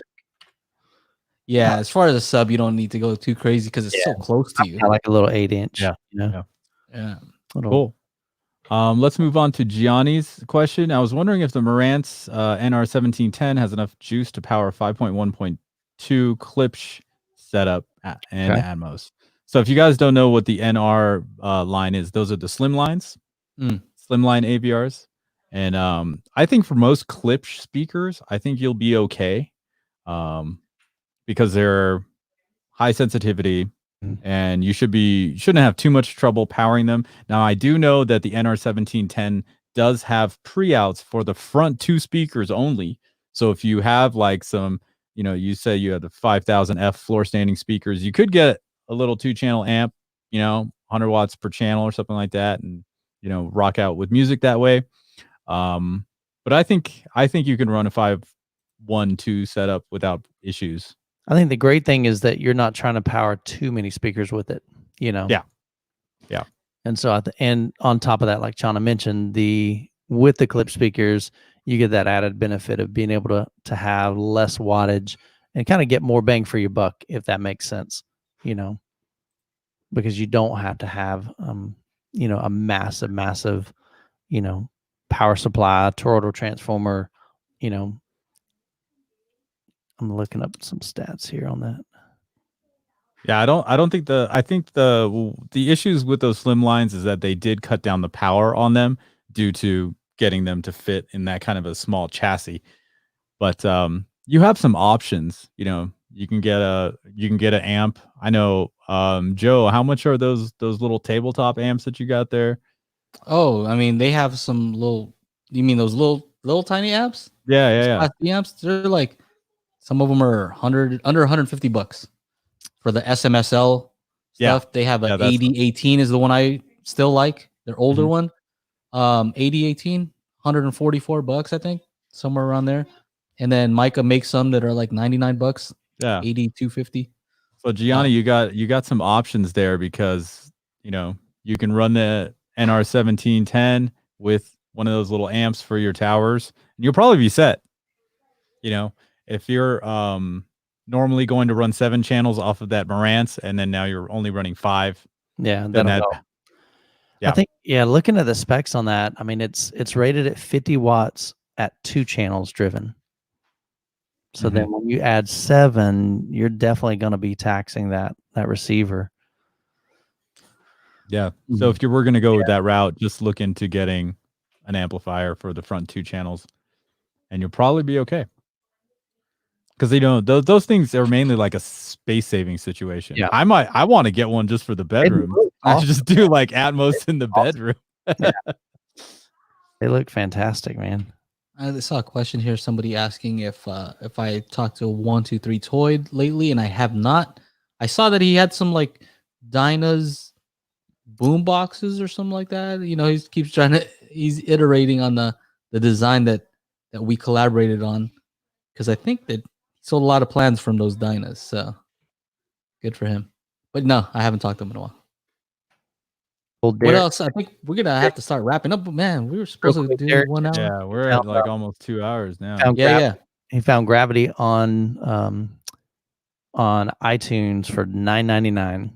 So Derek Laban, thank you so much, man. Appreciate the info on that. Checking into it. So if you guys are looking to get Gravity, that might be a great way, an inexpensive way to get that instead of paying like $60 or 80 like I did. eBay. I think I picked mine up for, gosh, I don't remember. I don't even think I spent $60. I got mine from Amazon, so it cost me like full price. I bought it used on eBay. I think it was like $45. So it's still kind of expensive, but man, I didn't want to spend $80 on a disc. Yeah. But all right. Stuff, man. Hey guys, before we go, thank you.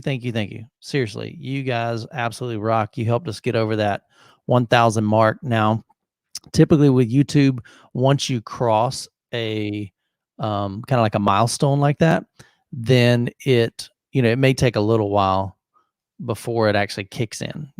We have access. So we still, just depending, next Monday we may still be doing this, but as soon as we're able to, we'll begin to migrate that over, and we'll let you know on all 3 platforms when we do switch over to Daily Hi-Fi. But if you've got your bell notified or turned on, then you should get notification on that. Now, what's interesting, when I refresh the page, I'm showing 985. It's going down. Are we losing subscribers? What happened? That's hilarious. Well, we've surpassed it once, so that's good enough for me. Yeah, hopefully that'll trigger it. So I don't know what happened, but anyway, so awesome, man. But thank you guys, man. Chana, you want to send us out, man? Of course. There's this last thing on here. Do you guys want to quickly answer it? What are your favorite colors and favorite cars? Oh, wow. Good stuff, man. One of those. GT3 RS.